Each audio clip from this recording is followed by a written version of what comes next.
मेरे मियाँ डायलिसिस के पेशेंट हैं, 5 साल से डायलिसिस करवा रहे हैं, ठीक है।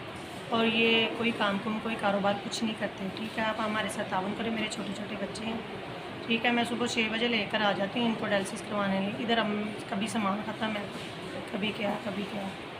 और इवन के मैं दवाइयाँ वगैरह अफोर्ड नहीं कर सकती, काम पर जाएँ तो दवाइयाँ खिलाऊँ। 5 साल से दवाई बस बहन भाई करते हैं, कभी करते कभी नहीं करते। आप मेरी हेल्प करें। तो शहरी के टाइम जब मैं उठती हूँ ना, तो बच्चों को यूनिफॉर्म पहना देती हूँ कि ताकि मैंने डायलिसिस करवाने, जो रोज़े रखते हैं बच्चे भी, मैं भी रखती हूँ।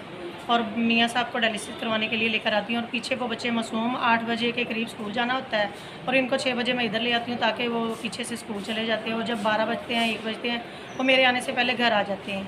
तो जब घर आते हैं तो दरवाजे पे बैठ जाते हैं कि मेरी मम्मा कब आएँ और कब हम घर आएँ। छोटे छोटे सारा दिन ज़िंदगी, मेरा सारा दिन टाइम हॉस्पिटलों में गुजरता है। आप मेरे साथ मज़ीद ताउन करें। मैं दवाइयों के लिए आपसे ताउन करती हूँ कि इनके लिए मज़ीद ताउन करें, और ताकि इनका दवाइयों का ख़र्चा पूरा किया जाए।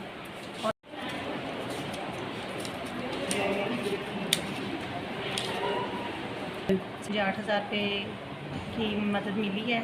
शुक्रिया आपका, अल्लाह ताला आपको सेहत तंदुरुस्ती दे।